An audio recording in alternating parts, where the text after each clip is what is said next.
The email came at 7:52 a.m. Tuesday. Subject line, urgent HR meeting required. I'm 52 years old. I've survived combat deployments, system crashes at 3 a.m., and 24 years of corporate politics. But my gut still clenched when I read those words. Turns out my gut was right. Rick Torres, that's me. Senior systems engineer at Caldwell Logistics since January 2001. Started here when I was 28, fresh out of Navy IT, when Howard Caldwell himself shook my hand and said he needed someone who understood systems that actually worked. I didn't finish reading the email, just pushed back from my desk and walked. When HR calls you in before 8 a.m. on a Tuesday, it's never about your performance review. The HR office sits behind the copy rooms like they're ashamed of what happens in there. I knocked twice and walked in. Neil Parker, 40-something company man with nervous eyes, sat shuffling papers like he was dealing cards, wouldn't look at me directly. "Rick, thanks for coming in early," he said to his desk. "This won't take long." The door opened behind me. Brittany Caldwell walked in, 31 years old, Northwestern MBA, Howard's daughter. Sharp blazer, perfect hair, and that practiced smile they teach in business school, the kind that never reaches the eyes. "Rick," she said, settling into Neil's guest chair like she owned the place, which she basically did.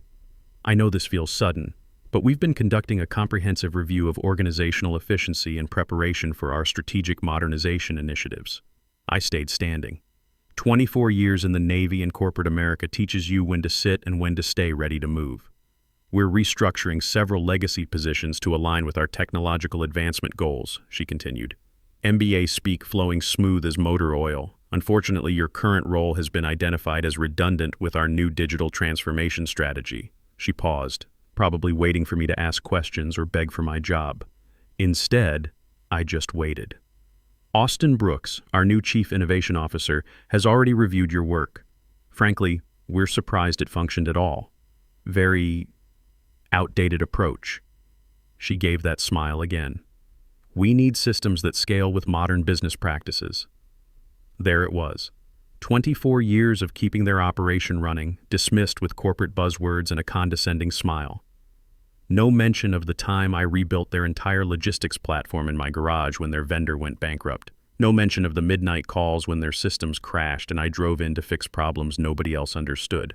"Effective immediately," she added, like she was ordering coffee. I didn't ask why, didn't give her the satisfaction of seeing me argue or plead. Instead, I reached into my laptop bag, pulled out my company laptop, and set it on Neil's desk. The thing landed with a solid thunk that made both of them jump. "Passwords change in 30 minutes, I said. Then I turned and walked out, my office. Sat on the third floor, corner spot overlooking the loading docks where I'd watched thousands of trucks come and go, 24 years of accumulated life spread across 2 desk drawers and a filing cabinet. Family photo from last summer's trip to Yellowstone. My old Navy coffee mug with the chip on the handle. A Leatherman multi-tool my father gave me when I first got hired, said every man needs good tools for any job.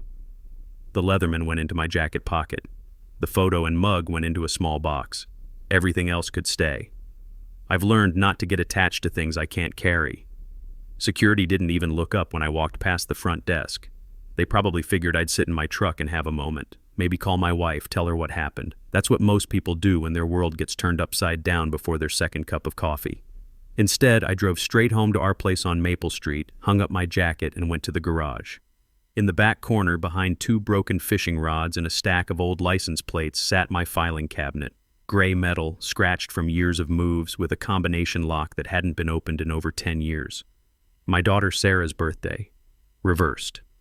180994 became 499081. The lock clicked open on the first try. Inside, beneath layers of warranty papers and old tax documents, was the folder I'd been unconsciously saving for a day like this. The original employment contract from March 2001, when Howard was desperate enough to hire anyone who could keep his systems from crashing every other week. I spread the pages across my workbench next to my socket wrench set. Standard employment agreement, non-compete clause, benefit details, nothing special until page 3. There, buried in the middle of section 7, subsection C, was the clause that was about to change everything. All intellectual property developed independently, using personal equipment and resources, remains the sole property of the developer. Any company restructuring affecting positions tied to said intellectual property requires developer consultation and approval if systems remain in active production. I read it twice, then actually laughed out loud. Howard had signed it himself, his signature right there in blue ink. March 22nd, 2001. 4 weeks after I'd rebuilt their entire logistics platform from this very garage because their main server had crashed and their vendor wanted $67,000 for a replacement. That system was still running. They'd updated the interface over the years, slapped new logos on it, called it Caldwell Smart Logistics or some marketing nonsense. But underneath all the pretty graphics was my code, my architecture, my solution to problems that kept Howard awake at night back in 2001. I scanned every page of that contract, saved it as a PDF, then pulled out the thumb drive I'd kept as insurance since day one. The one with my original source code, development logs, and timestamps proving I'd built the whole thing on my own equipment, in my own time, solving problems the expensive consultants couldn't figure out. While the files copied over, I thought about Brittany's strategic modernization initiatives and digital transformation strategy. Wondered if she'd bothered to read any contracts before she started swinging her MBA around. Wondered if Austin Brooks, her boyfriend turned chief innovation officer, had any clue what he was walking into. The fuel optimization algorithm alone tracked 47 different variables in real-time weather, traffic, fuel prices, driver schedules, vehicle maintenance windows, load weights, delivery windows. It automatically adjusted routes every 15 minutes, saved them about $180,000 annually in fuel costs, and reduced delivery times by an average of 23 minutes per route. Austin probably thought it was magic, or outdated according to Brittany. By 10 a.m., I had 2 emails ready to send. One to my lawyer with the subject line Contract Violation Section 7C Review Required. The other to Howard Caldwell himself with a simple subject: We need to talk. I attached the contract PDF to both emails, hit send, and sat back in my garage surrounded by tools and memories, waiting for the phone to ring. Because when you've spent 24 years keeping someone's business running and they decide to throw you away without reading the fine print, well, sometimes they discover exactly what you were worth. The first call came 18 minutes later. Howard's voice came through shaky, like he'd aged 10 years since Friday. "Rick, Jesus Christ, I just found the termination paperwork on my desk. She didn't run this by me. Little late for that conversation, Howard. I'm looking at your contract right now. Section 7C. Long pause. This is bad, isn't it? Depends on how you want to handle it. Can you give me 48 hours? I need to sort this out with Brittany and legal before this gets worse." I sat in my garage, looking at my tools hanging neat and organized on the pegboard my grandfather built in 1967. Same tools, same problems, different day. You got 48 hours. After that, I'm making other calls. The system started falling apart Tuesday afternoon.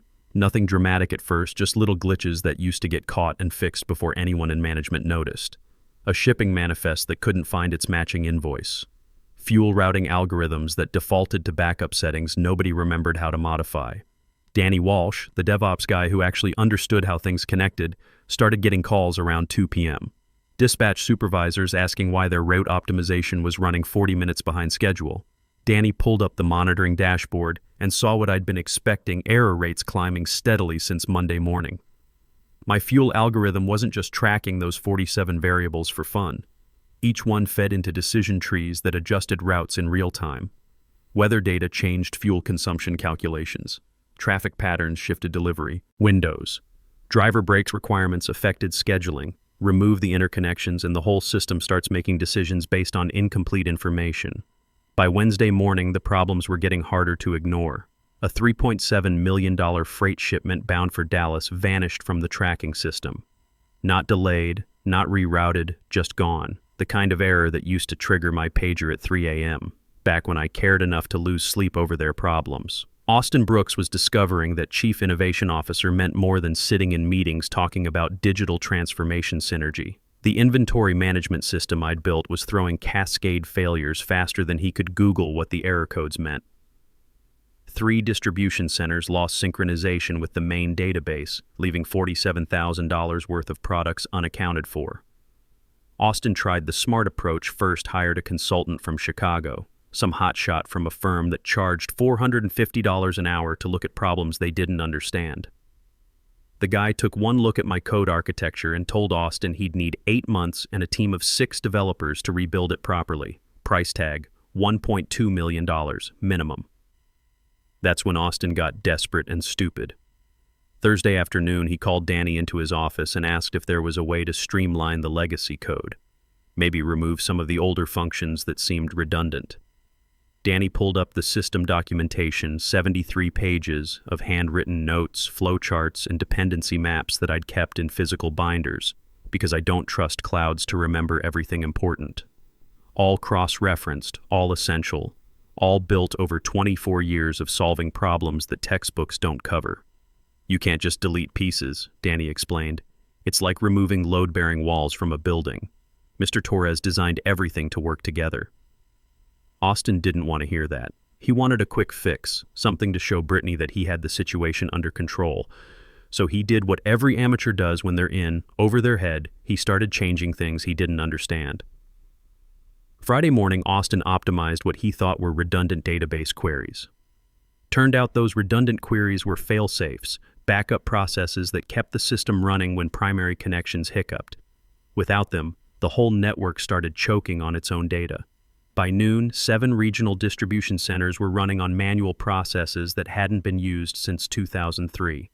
Drivers were calling dispatch asking where their loads were. Customers were calling asking where their shipments were. Dispatchers were working 12-hour shifts trying to manually calculate routes that my system used to generate in 15 minutes.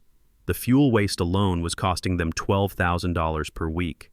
Routes that used to average 8.1 miles per gallon were dropping to 5.8 because drivers were taking longer, less efficient paths. Order processing that used to take 3 minutes per shipment was now requiring 45 minutes when the system was working and 6 hours when it crashed, which it was doing every 4 hours like clockwork. That's when Brittany went into full panic mode, demanding hourly status reports from Austin and twice daily briefings from the IT department. She'd gone from confident MBA to someone realizing that outdated approaches sometimes work better than modern solutions. Monday morning brought the cascade failure I'd been waiting for. Austin had spent the weekend trying to modernize the route calculation engine, replacing my weather-adjusted algorithms with something he'd found in a logistics textbook. The new system couldn't handle real-time data feeds, couldn't adjust for driver preferences, and couldn't account for vehicle maintenance schedules. The result? 200 trucks sitting in parking lots waiting for routes that never came. Dispatchers calling drivers with handwritten directions, customers threatening to cancel contracts, and Howard Caldwell getting calls from board members asking why their logistics costs had jumped 35% in 2 weeks. That's when Howard called me the second time. "Rick, I know you're angry, and you have every right to be. But we're bleeding money. Is there any way you could consult for us, just until we stabilize?" I was sitting on my back porch drinking coffee from my Navy mug and watching my neighbor work on his '78 Camaro. Beautiful machine, probably worth more now than when it was new. The kind of engineering that lasts because someone built it right the first time. "Consulting rates are $175 an hour," I said. 50-hour minimum commitment, payment up front. Done. When can you start? "I'm not starting anything, Howard. I'm finishing something." "What do you mean?" "I mean Section 7C of my contract. You want to use my system, you need my approval. And my approval comes with terms." "What kind of terms?" "The kind that recognize what my work is worth. Back pay for the 6 days I've been gone, licensing fees for system usage during my absence, and a consulting agreement that protects both of us going forward." Silence on the other end. Then a long sigh. "How much are we talking about?" $1,429 back pay, $15,000 licensing setup fee, $2,500 monthly system usage fee, retroactive to my termination date, and $6,500 monthly consulting retainer. Jesus, Rick, that's what happens when you fire the guy who built your entire operation and then realize you can't run it without him. Another pause. "Can you come in Wednesday? We'll have legal review everything and get this sorted out. I'll be there. But Howard?" "Yeah?" "Next time your daughter wants to modernize something, maybe check with the people who built it first." I hung up and went back to watching my neighbor work on his Camaro. Some things are worth preserving. Some things work better when you don't try to fix what isn't broken. And sometimes, the best way to prove your value is to let people see what happens when you're not there. Wednesday. Morning. I walked back into Caldwell Logistics carrying a folder and wearing the same jeans and work shirt I'd worn to rebuild my garage workbench. Reception looked confused. They'd probably been told I was gone for good. I took the elevator to the 4th floor, executive territory, and walked straight into the conference room where Brittany was holding her crisis meeting. Austin was there, looking like he hadn't slept since Friday. Neil from HR sat in the corner taking notes nobody would read. Danny was at the whiteboard explaining something with charts and graphs that nobody understood. They all stopped talking when I walked in. "Rick," Brittany started, but I cut her off. I dropped my folder on the conference table with a solid thump. Settlement agreement.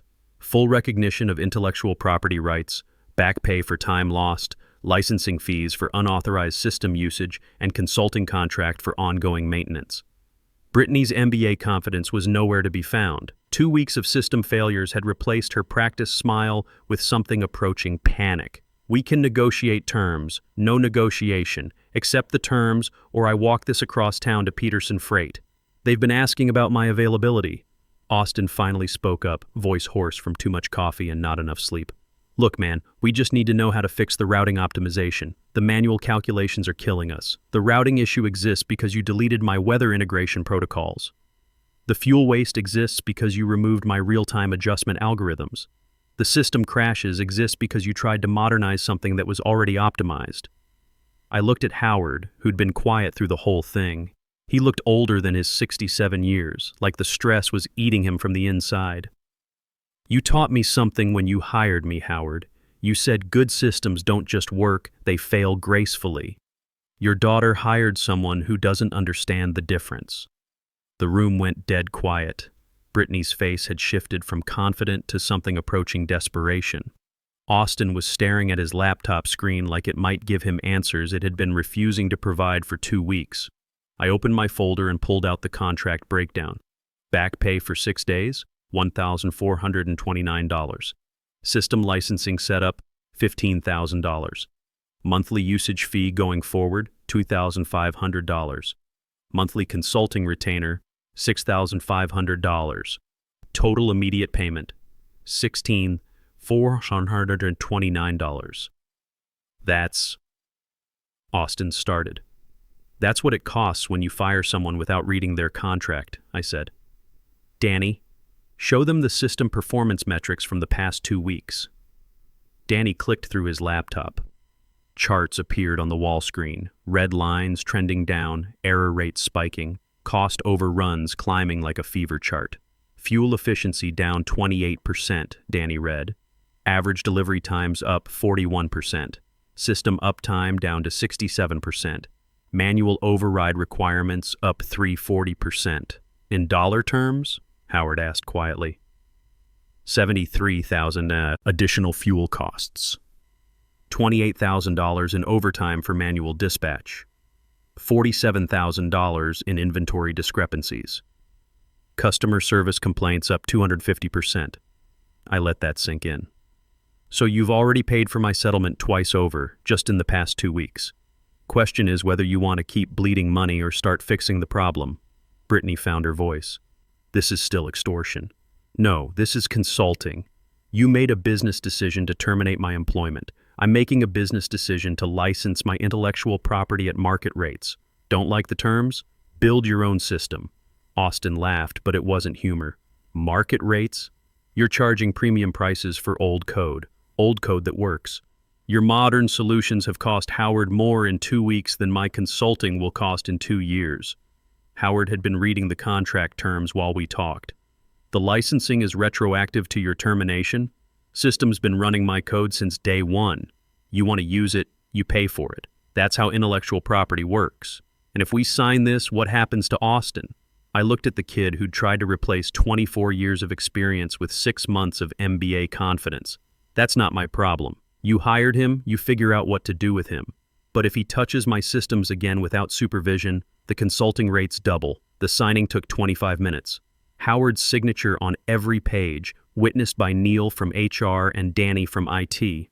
Legal had reviewed everything twice, looking for loopholes that didn't exist. The contract I'd signed in 2001 was solid, written back when Howard actually read the things he put his name on. When it was done, Howard walked me to the elevator. You know she was trying to help the company, right? All this modernization talk, she thought she was making us more competitive. Maybe she was trying to help. But good intentions don't fix broken systems. She's young, she'll learn. Maybe. But she's going to learn expensive. The elevator doors opened. I stepped in and turned back. Howard? Next time someone tells you they're going to modernize your operation, maybe ask them what they're going to replace it with first. I spent the next 3 weeks putting things back together. Not just the code Austin had mangled, but the processes, the documentation, the institutional knowledge that walks out the door when you fire people without thinking. Danny helped where he could, but mostly I worked alone, the way I always had. The fuel optimization came back online first. Truck efficiency jumped from 5.8 back to 8.1 miles per gallon almost immediately. Route calculation times dropped from 6 hours back to 15 minutes. Dispatch supervisors stopped working overtime. Drivers stopped calling for directions. Brittany stayed out of the IT areas entirely. Didn't apologize, didn't acknowledge what had happened, just avoided anywhere I might be working.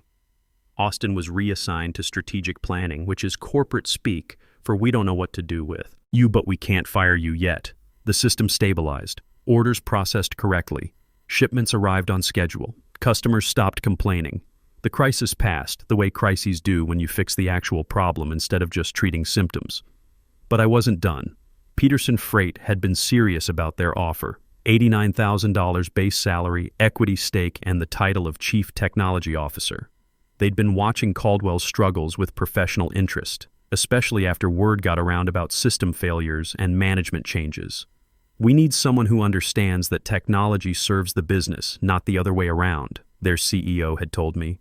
Someone who builds things that last instead of things that look good in PowerPoint presentations. I gave Howard 30 days notice. Professional courtesy, nothing more. He took it better than I expected. Can't say I blame you, he said, after everything that happened. It's not about what happened. It's about what's going to happen next. Meaning your daughter's still in charge of operations, and she still thinks the problem was my methods, not her decisions. Howard nodded slowly. He knew his daughter better than anyone, knew she wasn't the type to admit mistakes or learn from expensive lessons. The consulting contract still stands, for now, but Peterson's building their own platform, modern architecture, cloud-based, scalable. When that's ready, this conversation gets more interesting. My last day at Caldwell was a Friday in February. No party, no cake, no speeches about 24 years of service. Just cleaned out my desk, turned in my badge, and walked to the parking lot where Howard was waiting by my truck. 24 years, he said. Feels like we should mark it somehow. We did, with a contract that protects what I built. He handed me an envelope. Consulting bonus for the transition period. I looked inside. Check for $8,500. You didn't have to do this. Yeah, I did. Maybe not legally, but... He looked back at the building. She's my daughter, Rick. I love her. But I should have talked to you before any of this happened. Expensive lessons stick better, Howard. Maybe she'll remember this one. 6 months later, Peterson Freight launched their new logistics platform. Modern architecture, cloud-based, scalable, and completely independent of anything I'd built at Caldwell. I'd spent those months designing something from scratch, applying 24 years of lessons learned to build what I wished I'd had back in 2001. The day after launch, my phone rang. Brittany's number. Rick, this is Brittany Caldwell. I hope you're doing well at Peterson. What can I do for you, Brittany? We've been discussing strategic partnership opportunities. Given your new position, we thought there might be synergies between our operations. I almost laughed. You want to discuss partnerships? Talk to our sales department. Rick, I think we got off on the wrong foot. No, we got off on exactly the right foot. You made a business decision. I made a business decision. Everything worked out. The licensing fees are substantial. We're hoping we could negotiate more competitive terms. The terms are what they are. You signed the contract. Long pause. Austin's no longer with the company. That's unfortunate. It wasn't, but no point being petty about it. We'd like to bring you back. Chief Technology Officer. Full autonomy over IT operations. $95,000 base plus performance bonuses. I sat in my new office at Peterson, looking out at the loading docks where trucks moved with military precision. Our system tracked everything in real time. Drivers knew their routes before they finished their coffee. Dispatch handled 300% more volume with the same staff size. I appreciate the offer, Brittany, but I'm not interested. The salary is negotiable. It's not about salary. It's about understanding what systems are for. I don't understand. Systems aren't there to look modern or impress investors. They're there to solve problems. Your father understood that in 2001. You didn't in 2025. Another pause. We're willing to give you complete authority over technology decisions. You already tried that. Didn't work out. I could hear her frustration building. The entitled confidence was gone, replaced by something that sounded like desperation. What would it take? Nothing. There's nothing you could offer that would make me come back. Why? I thought about that question. Not the business reasons or the professional reasons, but the real reason. Because trust is like a system, Brittany. Once you break it, you can patch it and work around it, but it's never the same. And I don't build things that are meant to break. The licensing agreement with Caldwell is still active. They pay their $20,500 monthly fee, I maintain their legacy systems remotely, and everyone pretends the whole mess never happened. Danny handles the day-to-day technical issues, following my documentation like it's gospel, which it basically is, since nobody else understands how the pieces fit together. The system still works, routes calculate properly, shipments arrive on schedule, fuel efficiency stays consistent. But it's maintenance mode now, keeping something alive rather than building something new. Howard retired 8 months after I left. Officially, it was for health reasons, but everyone knew the real story. The board had lost confidence after the Austin disaster. Brittany took over as CEO, which was probably always the plan, just happened 3 years earlier than expected. She's running the company competently enough. Nothing innovative, nothing groundbreaking, just following the procedures and hoping nothing breaks. The kind of management that keeps things stable but never pushes boundaries. Austin Brooks landed at a startup in Austin, Texas, still calling himself a digital transformation evangelist according to his LinkedIn. Still speaking at conferences about agile methodology and disruptive innovation. Some people never learn, they just find new places to practice their mistakes. Me? I'm Chief Technology Officer at Peterson Freight, building systems that work and training people who understand that good technology is invisible. When it's working right, nobody notices it. When it breaks, everybody knows immediately. We've grown 40% in the past year, not because we have the flashiest interfaces or the trendiest buzzwords, but because our systems do what they're supposed to do. Trucks leave on time. Shipments arrive intact. Customers get what they ordered when they expected it.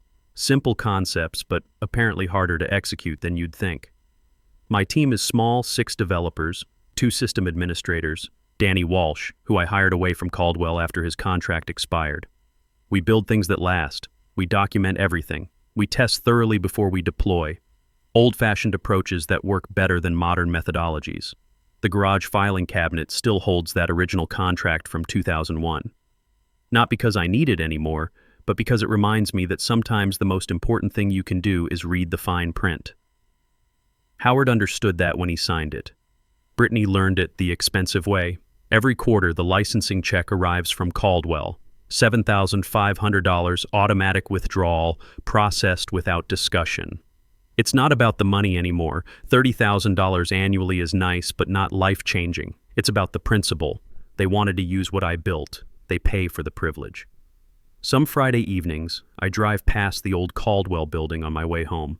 The loading dock's still busy, trucks still moving, lights still on in the dispatch office. From the outside, everything looks the same, but I know what's running underneath all that activity. My code, my architecture, my solutions to problems that someone else is getting credit for solving. That used to bother me. Not anymore. I park in my driveway and walk into the garage where my workbench sits neat and organized, tools hanging on the pegboard my grandfather built. The socket wrench set sits right where I left it, ready for whatever needs fixing. Good tools last, good systems last, good work lasts. That contract sits in the filing cabinet right next to my socket wrench set. Both are tools. Both do exactly what they're supposed to do.